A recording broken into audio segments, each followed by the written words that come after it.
आप देख रहे हैं आपका अपना यूट्यूब चैनल जहां हम लेकर आते हैं शिक्षा विभाग से संबंधित खबरें।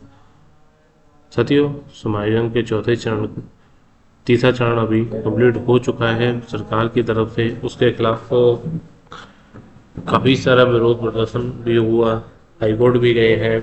यहाँ पर 3 याचिकाओं पर सुनवाई ऑलरेडी हो चुकी है। देवरिया जिला, श्रावस्ती और बाराबंकी, इन 3 जिलों में सुनवाई हो चुकी है और इस हाई कोर्ट द्वारा 19 जनवरी अर्थात तो परसों की डेट लगा दी है। तब तक के लिए स्टेटस क्यों कर दिया, मतलब उस पर आगे कोई कार्रवाई नहीं होगी, एक तरीके से आपका स्टे लगा दिया गया। साथियों, ये प्रक्रिया चलती रहेगी। साथ ही विभाग द्वारा समायोजन के चौथे चरण की गाइडलाइन तैयार कर दी गई हैं। उसके लिए पहले से तैयारी कर ली गई है, सारा दिशा निर्देश वगैरह जारी कर दिए हैं कि किस तरीके से समायोजन का चौथा चरण होगा, क्या प्रक्रिया रहेगी, वो सारी की सारी चीज़ें कर दी गई हैं।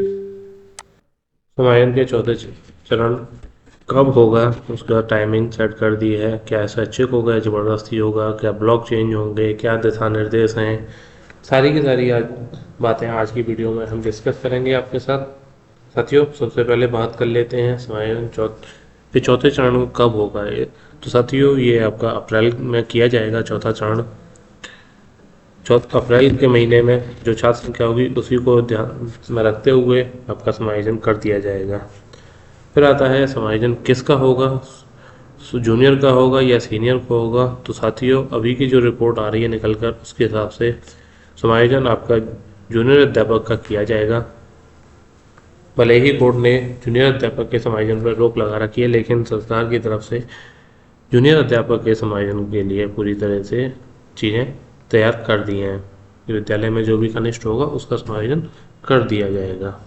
उसके बाद आता है आपका निकल के कि समायोजन होने के बाद अभी याली एक फरिश्ता सूची चल रही है, उसमें वो क्या है साथियों, वो प्रमोशन नहीं होने हैं। वो फरिश्ता सूची आपके समायोजन के चौथे चरण के साथ साथ आपका इंचार्ज प्रधानाध्यापक बनाने के लिए हो रही है। यहाँ पर एक चीज़ बड़ी निकल कर आई है कि जो भी प्राथमिक विद्यालय हैं वहाँ पर कोई भी ऐसा अध्यापक जिसका ग्रेड पे 4200 है वो विद्यालय का इंचार्ज नहीं बनेगा, ऐसा निकल कर आया है सामने। 4200 ग्रेड पे जो भी सहायक अध्यापक हैं वो प्रभारी प्रधानाध्यापक नहीं बनाया जाएगा, इंचार्ज हेड मास्टर। उसके लिए आपको 4600 ग्रेड पे वाला ही इंचार्ज हेड मास्टर बनाया जाएगा। साथ ही प्राथमिक जूनियर विद्यालयों में कोई भी ऐसा अध्यापक जो कि 4600 ग्रेड पर है उसको प्रभारी प्रधानाध्यापक नहीं बनाया जाएगा। वहाँ पर आपका उनसे सीनियर वाला जो ग्रेड है वही उसी ग्रेड में अध्यापकों को प्रभारी प्रधानाध्यापक बनाया जाएगा। तो साथ ही एक बार फिर से बता देते हैं कि किसी भी प्राथमिक विद्यालय में 4200 ग्रेड पे वाला और जूनियर विद्यालय के अंदर 4600 ग्रेड पे वाले सहायक अध्यापक को इंचार्ज नहीं बनाया जाएगा।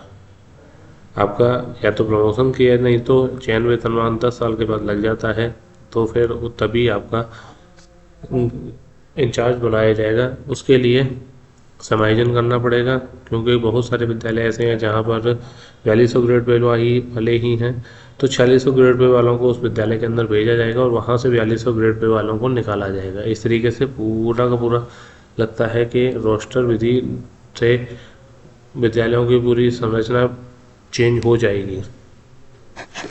तो साथियों, स्वैच्छिक होगा या जबरन होगा, तो चूँकि 4200 और 4600 ग्रेड पे वाले को इंचार्ज नहीं बनाया जाएगा तो आपको स्वैच्छिक का कोई ऑप्शन ही नहीं बचता है।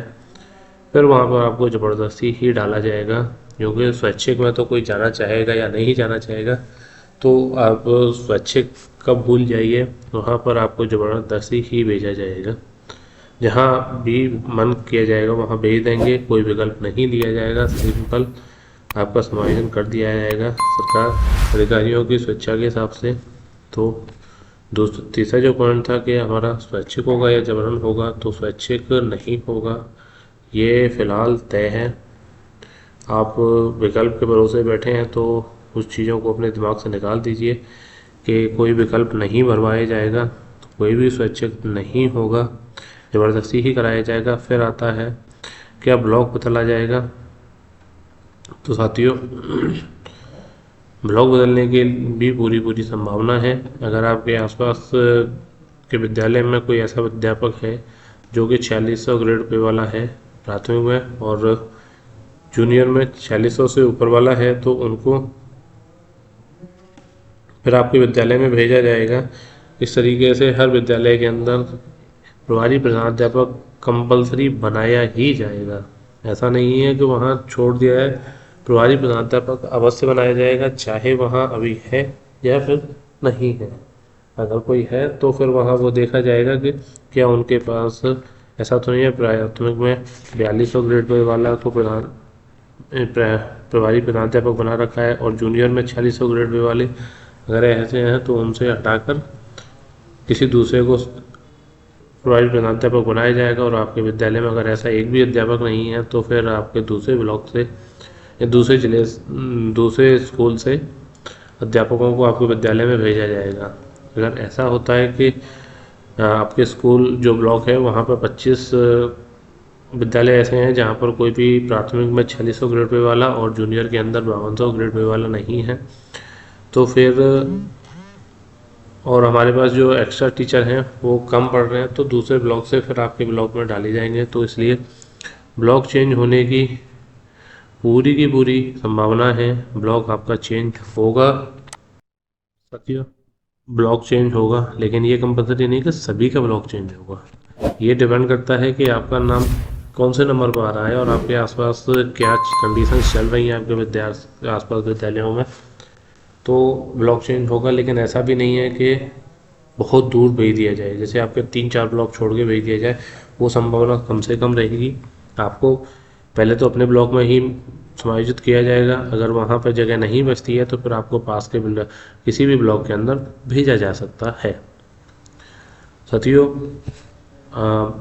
समायोजन का चौथा चरण आपका अप्रैल के अंदर स्टार्ट हो जाएगा। इसके लिए छात्र संख्या वगैरह का सारा प्रक्रिया स्टार्ट कर दी गई है और ये चौथा चरण ज़बरदस्ती होगा, स्वैच्छिक नहीं होगा, ज़बरदस्ती भेजे जाएंगे, क्योंकि सरकार को त्रिपुरारी दुबे वाले केस से भी अपना पीछा छुड़ाना है। विभाग को उन्हें इंचार्ज प्राध्यापक वाला जो केस चल रहा है वहाँ पर वो बुरी तरह से फंसे हुए हैं, तो उनसे भी पीछा छुड़ाना है। उसके लिए उन्हें सभी विद्यालयों के अंदर प्रभारी प्राध्यापक नियुक्त किए जाएंगे, जिनसे कि रिटर्न में लिया जाएगा कि आप स्वेच्छा से ये पद ग्रहण कर रहे हैं और आप आगे किसी भी तरीके की कोई वेतन, एक्स्ट्रा वेतन की मांग नहीं कर सकते हैं। अगर आप नहीं कर रहे हैं तो फिर आप अपना सीनियरिटी लॉस करेंगे, वो भी वहाँ पर आपसे लिखवा के ले लिया जाएगा। साथ ही जूनियर अध्यापक का विद्यालय के कनिष्ठ अध्यापक का समायोजन इसमें करने की पूरी संभावना है। उसके लिए दिशा निर्देश जारी हो चुके हैं। ब्लॉक बदला जाएगा तो इसके लिए हम फिर से बता देते हैं कि ब्लॉक बदला जा सकता है, कंपलसरी नहीं है कि ब्लॉक बदला ही जाएगा, लेकिन बदला जा सकता है।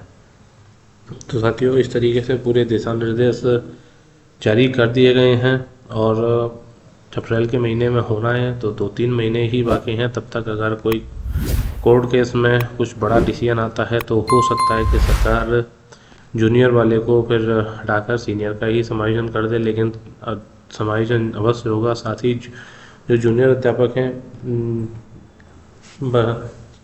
जूनियर के जो हमारे स्कूल हैं कक्षा 6 से 8 तक उच्च प्राथमिक विद्यालय, वहाँ पर कोई भी ऐसा अध्यापक नहीं होगा जो कि 2 अध्यापक एक ही विषय के ऐसे नहीं होंगे। वहाँ पर एक विषय का एक ही अध्यापक रहेगा। अगर एक से ज़्यादा हैं एक ही विषय के तो फिर उनको दूसरे विद्यालय के अंदर भेज दिया जाएगा। ये सबसे बड़ी खबर है कि कोई भी उच्च प्राथमिक विद्यालय ऐसा नहीं होगा जहाँ पर एक ही विषय के 2 अध्यापक होंगे। अगर होते हैं तो उनको दूसरी जगह भेजा जाएगा और वहाँ से जो अध्यापक नहीं है उनको लेकर आया जाएगा। तो आपके 3 अध्यापक होंगे, एक सामाजिक विषय का, एक भाषा और एक गणित विज्ञान का। इस तरीके से 3 अध्यापक उच्च प्राथमिक विद्यालय के अंदर किए जाएंगे। तो ये भी समायोजन का एक महत्वपूर्ण चरण है।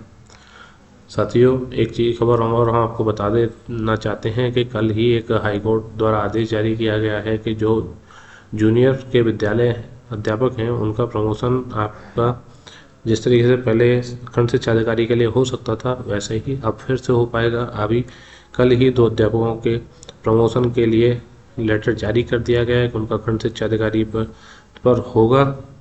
एक बहुत ही बड़ी खबर है।